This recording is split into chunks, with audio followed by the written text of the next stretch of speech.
को खुला आसमान मिला। मिल गए जो आप भगवान हमें, मिल गए जो आप भगवान हमें।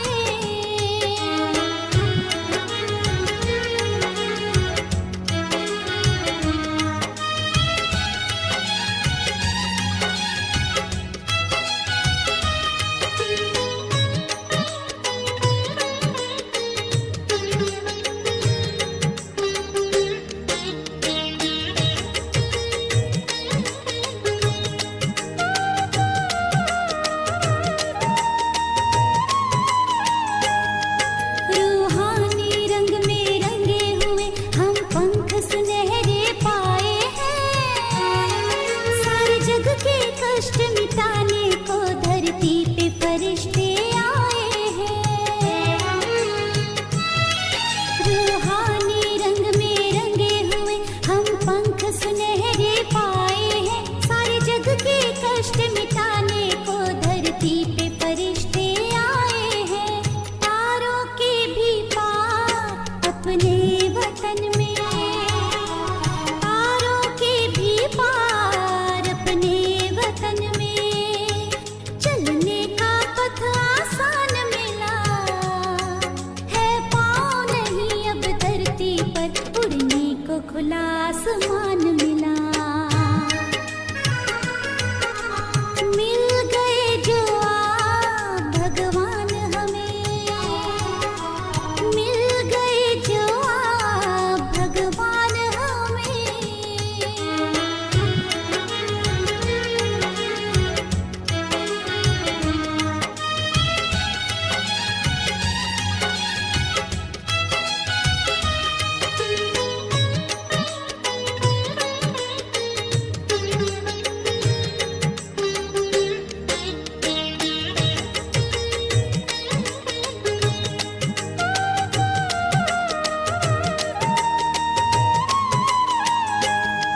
मुरली की मीठी तान सुनी तब ज्ञान की मीठी बातों में, झर झर झरते सुख के झरने प्रभु याद के इन बरसातों में। मुरली की मीठी तान सुनी तब ज्ञान की मीठी बातों में, झर झर झरते सुख के झरने प्रभु याद के इन बरसातों में। ढल गए हैं पुण्य जन्मों जन्म के, ढल गए हैं पुण्य जन्मों जन्म के। कल्याण का है वरदान मिला है, पाँव नहीं अब धरती पर, उड़ने को खुला आसमान मिला। मिल गए जो आप भगवान हमें, मिल गए जो आप भगवान हमें। खुशियों से भरा जहान मिला है, पाँव नहीं अब धरती पर, उड़ने को खुला आसमान मिला। उड़ने को खुला आसमान मिला, उड़ने को खुला आसमान मिला।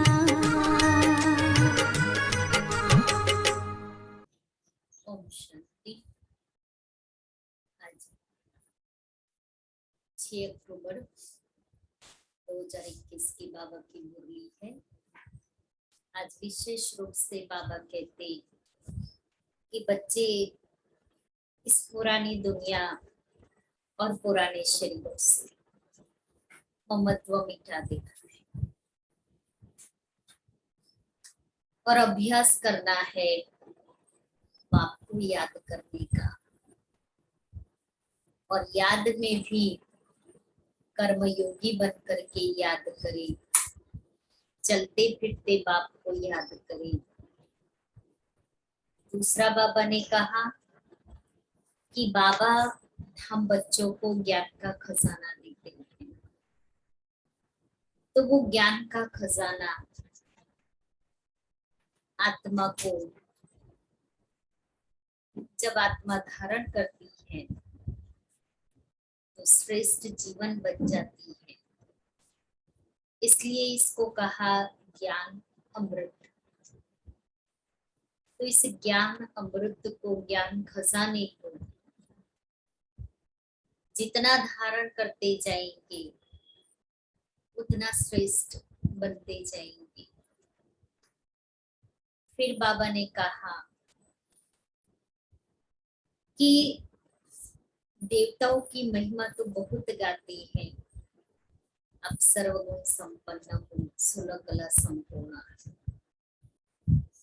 लेकिन बाबा हमें अभी ऐसा बनाने के लिए आए हैं। और हमने भी उसको पुकारा तो भी वो पतित पावन बाबा करके कहते हैं जी यार। फिर बाबा ने स्वधर्म में टिकने की बात कही। आत्मा का स्वधर्म है शांत। उस स्वधर्म में टिक जाओ तो अनुभव करेंगे कि जैसे आत्मा इस शरीर से अलग है, अर्थात आत्मा का अनुभव होगा, सेल्फ रियलाइजेशन कर सकेंगे। आज बाबा पूछते हैं इस अविनाशी रुद्र यज्ञ में किन किन बातों के कारण ही विघ्न पड़ते हैं। इस अविनाशी रुद्र यज्ञ में किन किन बातों के कारण ही विघ्न पड़ते हैं। उत्तर है, बाबा कहते ये शिव बाबा का रचा हुआ यज्ञ है।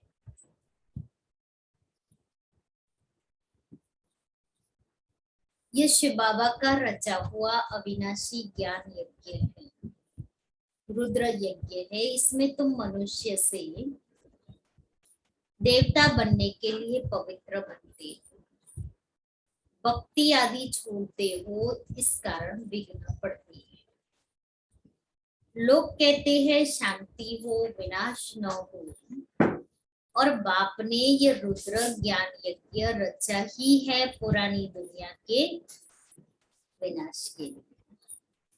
इसके बाद ही शांति की दुनिया आएगी।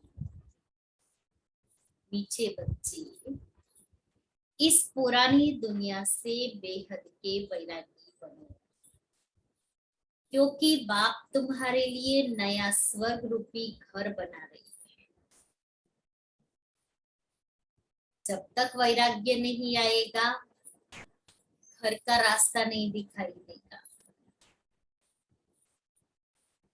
तो घर जाने के लिए, नई दुनिया में जाने के लिए अब हमारा इस पुरानी दुनिया से लंगर को उठा लेना है।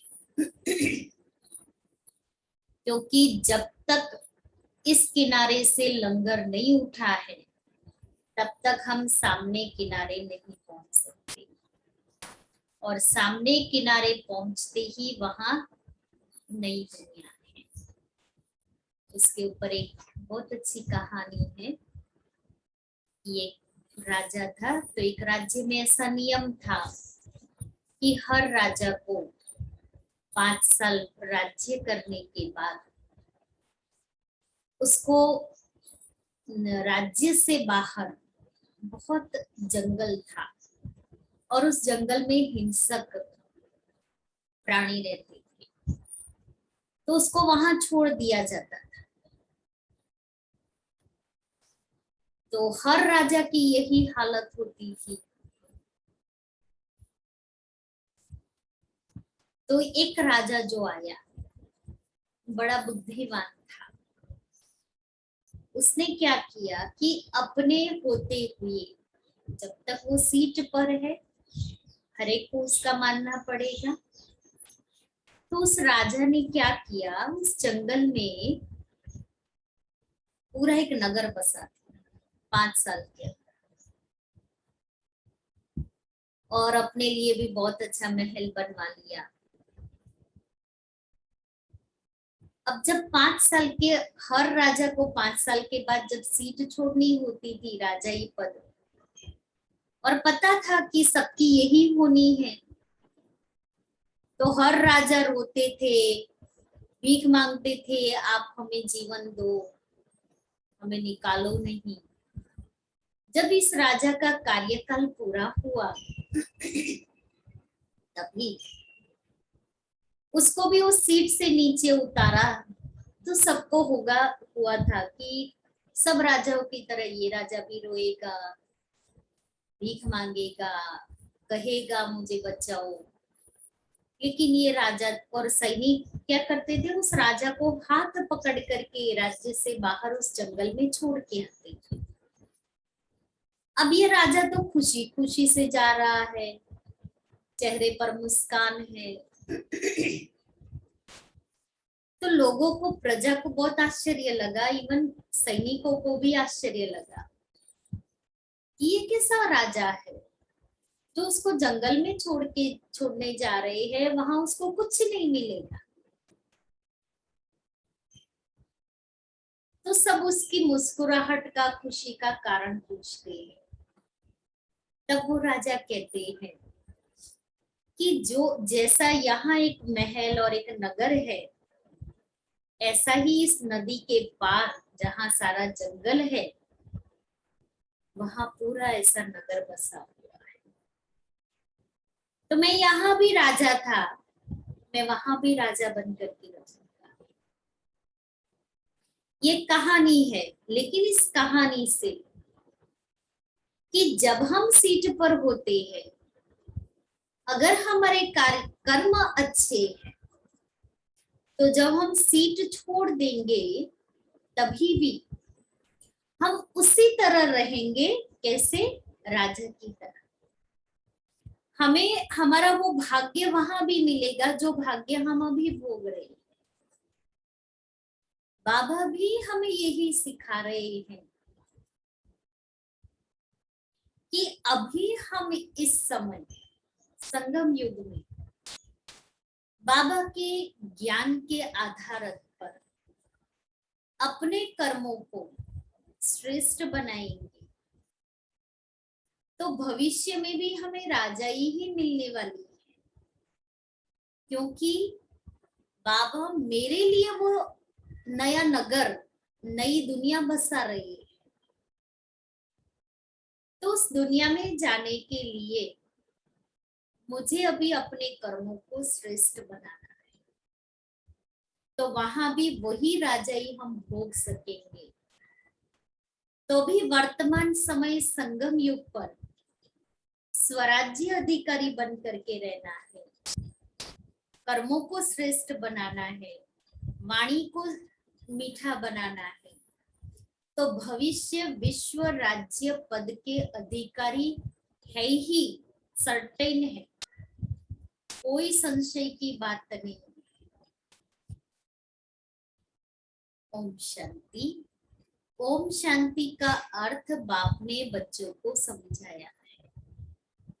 अहम आत्मा का स्वधर्म है शांत। शांति धाम में जाने के लिए कोई पुरुषार्थ नहीं करना पड़ता है। आत्मा स्वयं शांत स्वरूप शांति धाम में रहने वाली है। यहाँ थोड़े समय के लिए शांत रह सकते हैं। आत्मा कहती है, क्या कहती है आत्मा? मेरी कर्मेंद्रियों का बाजा थक गया है। ये क्या है? बाजा है। कर्म करते करते कर्मेंद्रिया, ये बाजा थक गया है। तो अभी क्या करना है? थक जाते तो हम क्या करते? रेस्ट करते। तो अभी हम कौन सा रेस्ट करेंगे और कहाँ करेंगे? यहाँ थोड़े समय के लिए शांत रह सकते हैं।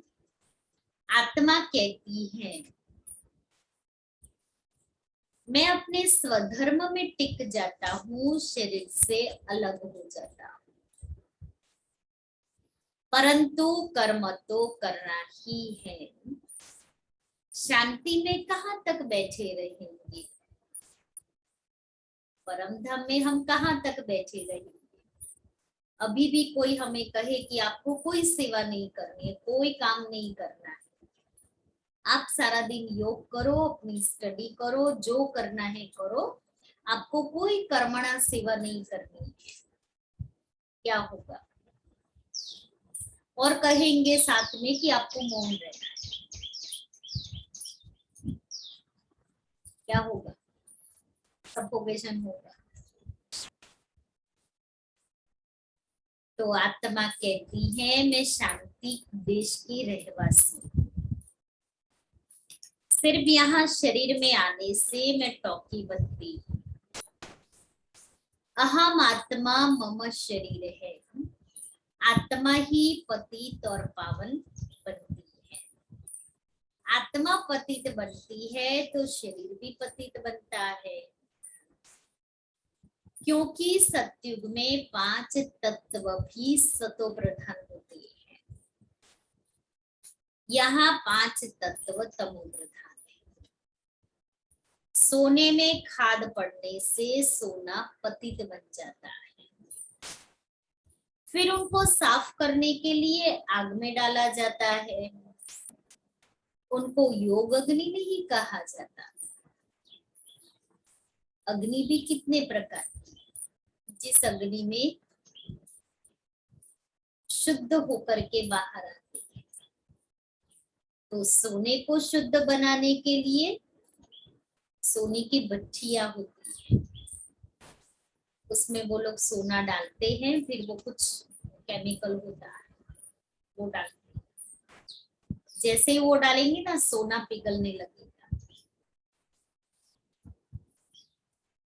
और वो सोने जो प्योर सोना होगा वो सतह पर ऊपर आ जाएगा। उसके बाद में वो लोग उसको एक ढांचे में डाल देते हैं, अलाई सारी चली जाती है और वो प्योर सोना मिलता है। तो बाबा कहता है कि ऐसे ही आत्मा भी योग की अग्नि में जलेगी तो उसकी सारी अलाई खत्म हो जाएगी। योग अग्नि भी है जिससे पाप जलते हैं। आत्मा को पतित से पावन बनाने वाला परमात्मा है, नाम ही एक का है। बुलाते हैं हे पतित पावन आओ, ड्रामा प्लान अनुसार सबको पतित तमो प्रधान बनना ही है। यह झाड़ है ना, उस झाड़ का बीज नीचे रहता है, इनका बीज ऊपर में है। बाप को जब बुलाते हैं तो बुद्धि ऊपर चली जाती है,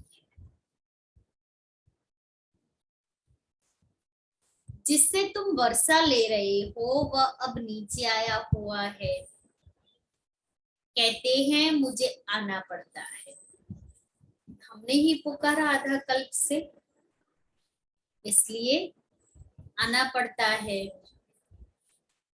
मेरा जो यह मनुष्य सृष्टि का झाड़ है, यह अनेक वैरायटी धर्मों का है।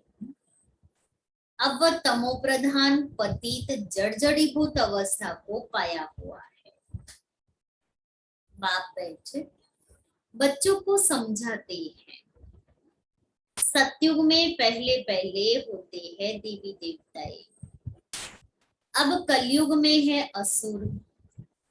बाकी असुर और देवताओं की लड़ाई लगी नहीं। तुम इन आसुरी 5 विकारों पर योग बल से जीत पाते हो। बाकी कोई हिंसक लड़ाई की बात नहीं है। तुम कोई भी प्रकार की हिंसा नहीं करते हो। तुम किसको हाथ भी नहीं लगाएंगे। तुम डबल हिंसक हो। काम कटारी चलाना यह तो सबसे बड़ा पाप है। बाप कहते हैं यह काम कटारी आदि मध्य अंत दुख देती, विकार में नहीं जाना है। देवताओं के आगे महिमा गाते हैं, आप सर्वगुण संपन्न संपूर्ण निर्विकारी आत्मा इन ऑर्गन्स द्वारा जानती है। कहते हैं हम पतित बन गए हैं, तो जरूर कब पावन थे जो कहते हैं हम पतित बने हैं।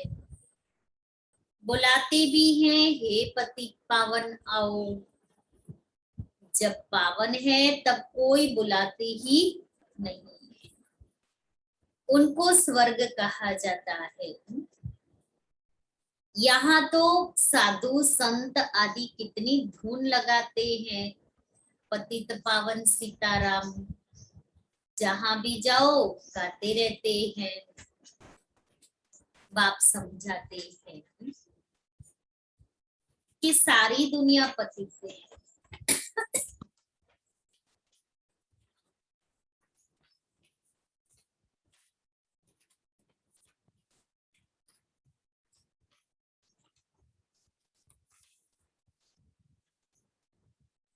रावण राज्य है ना, रावण को जलाते हैं, परंतु उनका राज्य कब से हुआ किसको पता नहीं है। ढेर की ढेर भक्ति मार्ग की सामग्री है, कोई क्या करते कोई क्या करते। सन्यासी भी कितने योग सिखाते हैं, वास्तव में योग किसको कहा जाता है ये कोई को पता नहीं। यह भी किसका दोष नहीं है, यह ड्रामा बना बनाया है। जब तक मैं न आऊं इन्हों को अपना पार्ट बजाना है। ज्ञान और भक्ति, ज्ञान है दिन, सतयुग त्रेता, भक्ति है रात, द्वापर कलयुग, फिर है वैराग्य। पुरानी दुनिया से वैराग्य, यह है बेहद का वैराग्य।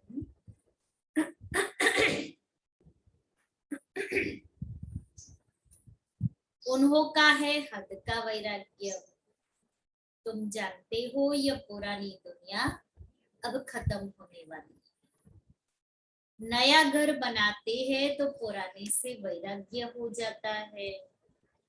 देखो बेहद का बाप कैसा है, तुमको स्वर्ग रूपी घर बनाकर देता है। स्वर्ग है नई दुनिया, नरक है पुरानी दुनिया। नई सो पुरानी सो फिर नई बनती है। नई दुनिया की आयु कितनी है ये किसको पता नहीं है। अभी पुरानी दुनिया में रह हम नई बनाते हैं। पुराने कब्रिस्तान पर हम परिस्तान बनाएंगे। यही जमुना का कंठा होगा, इस पर महल बनेंगे। यही देहली जमुना नदी पर होगी। बाकी यह जो दिखाते हैं पांडवों के किले थे, यह सब ड्रामा प्लान अनुसार जरूर फिर भी बनेंगे। जैसे तुम यज्ञ तप दान आदि करते होंगे, यह फिर भी करना होगा, क्योंकि यह चक्र रिपीट होता रहता है। तो 5000 वर्ष पहले भी किया था, सो अब फिर से करेंगे। पहले शिव की भक्ति करते हो, फर्स्ट क्लास मंदिर बनाते हो, उनको अव्यभिचारी भक्ति कहा जाता है। अब तुम ज्ञान मार्ग में हो, यह है अव्यभिचारी ज्ञान। एक ही शिव बाबा से तुम सुनते हो जिसकी पहले तुमने भक्ति की।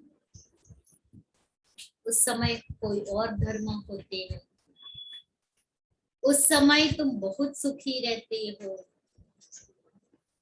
देवता धर्म बहुत सुख देने वाला। नाम लेने से मुख मीठा हो जाता है। तुम एक बाप से ही ज्ञान सुनते हो। बाप कहते हैं और कोई से तुम मत सुनो, क्योंकि आधा कल तो बहुतों का सुना, बहुतों की मत पर चले। अब क्या दुर्दशा हुई हम सभी अनुभवी हैं। अब बाबा कहता है मैं तुमको श्रीमत देने परमधाम से नीचे आया, तो अभी तुमको और किसी की नहीं सुनी। और अगर अभी भी सुनेंगे तो कितनी दुर्गति होती जाएगी। इसलिए एक बाप से ही सुनना है। तुम ही से खाओ, तुम ही से बैठो, तुम ही से सुनो, तुम ही संग रास रचो। ये हर आत्मा ने बाबा से वायदा किया है कि बाबा जब आप आएंगे तो आप जो कहेंगे वही हम करेंगे। इतनी आत्मा दुखी हो गई जो वायदा किया। अब वो आया है तो कहते हैं अभी अपने वायदे को पूरा करो, मैं तुम्हारे सम्मुख हूं। तो कितना संगम पर ये गोल्डन चांस मिलता है कि हम किसी व्यक्ति के सामने नहीं, लेकिन विश्व के मालिक, भाग्य विधाता, गीता ज्ञानदाता, ऑलमाइटी ऑथोरिटी के सामने अपने वायदे को पूर्ण करने का भाग्य मिला है।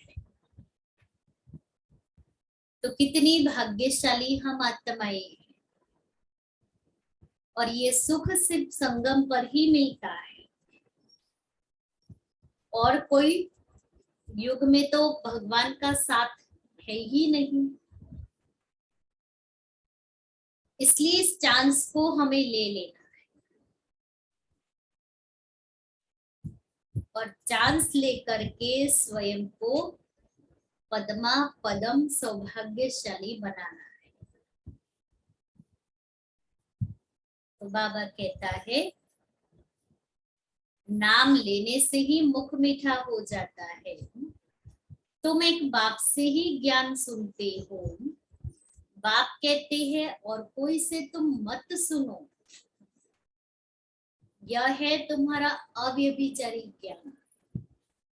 बेहद बाप के तुम बने हो, बाप से ही वर्षा मिलेगा नंबरवार पुरुषार्थ अनुसार।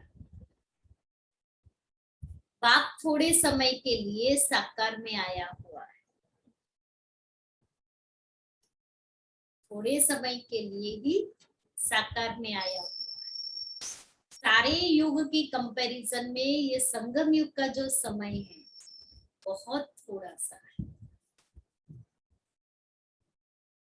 तो इस छोटे से संगम में बाप मेरा है, तो कहते हैं मुझे तुम बच्चों को ही ज्ञान देना है। मेरा ये स्थायी शरीर नहीं है, मैं इनमें प्रवेश करता हूँ। शिव जयंती से फिर जट गीता जयंती हो जाती है, उनसे ज्ञान शुरू कर देते हैं। यह रूहानी विद्या सुप्रीम रूह दे रहे हैं, पानी की बात नहीं। पानी को थोड़ी ज्ञान कहेंगे। पतित से पावन ज्ञान से बनेंगे, पानी से थोड़ी पावन बनेंगे। गंगा में डुबकी लगाओ तो भी पावन बनते हैं।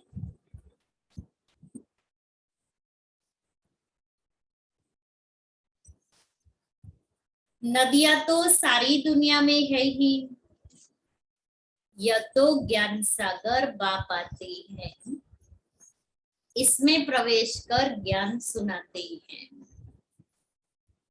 यहाँ गौमुख पर जाते हैं, वास्तव में गौमुख तुम चैतन्य में हो, जो ज्ञान की गंगा बहाते हैं। और तुम्हारे मुख से ज्ञान अमृत निकलता है, गौ से तो दूध मिलता है। पानी की तो बात ही नहीं, ये सब कुछ बाप बैठ समझाते हैं, जो सबका सद्गति दाता है। अब सभी दुर्गति में पड़े हैं।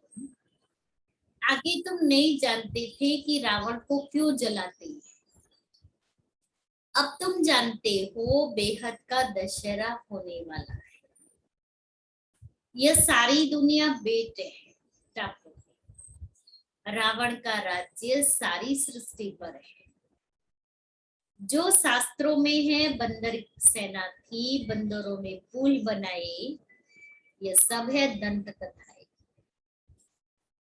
भक्ति आदि चलती है, पहले होती है अव्यभिचारी भक्ति, फिर व्यभिचारी भक्ति। दशहरा, राखी बंधन सब अभी की ही त्योहार है। शिव जयंती के बाद होती है कृष्ण जयंती। अभी कृष्णपुरी स्थापन हो रही है। आज है कंसपुरी, कल होगी कृष्णपुरी। कंस आसुरी संप्रदाय को कहा जाता है। पांडव और कौरवों की लड़ाई है नहीं, कृष्ण का जन्म है सतयुग में। वह है फर्स्ट प्रिंस। स्कूल में पढ़ने जाता है, जब बड़ा होता है तो राजगद्दी पर बैठता है। महिमा सारी शिव बाबा की है, जो पतितों को पावन बनाने वाला है। क्योंकि कृष्ण ने तो माता पिता से जन्म लिया, टीचर से पढ़ाई की, फिर राजगद्दी पर बैठा, तो उसको कैसे हम भगवान कह सकते? वो कैसे पतित से पावन बना सकते? इसलिए बाबा कहता है महिमा सारी शिव बाबा की। बाकी यह रासलीला आदि यह तो आपस में खुशी मनाते होंगे। बाकी कृष्ण किसको ज्ञान सुनाए, ये कैसे हो सकता है? बाबा कहते किसको मना नहीं करनी है कि भक्ति नहीं करो, आप ही छूट जाती है। जैसे जैसे आत्मा में ज्ञान आता जाएगा, वो समझ मिलती जाएगी, सत्य ज्ञान अनुभव होता जाएगा, आत्मा की भक्ति आप ही छूट जाएगी। ऐसे है ना, भक्ति को छोड़ने की मेहनत नहीं करनी। भक्ति छोड़ते हैं, विकार छोड़ते हैं, इस पर ही हंगामा होता है।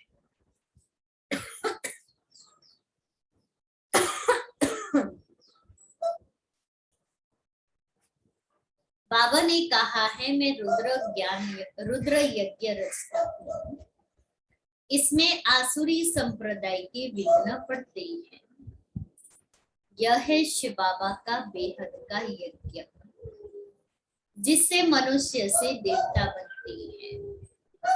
गाया हुआ है ज्ञान यज्ञ से विनाश ज्वाला प्रकट। जब पुरानी दुनिया का विनाश हो, तब तुम नई दुनिया में राज्य करेंगे।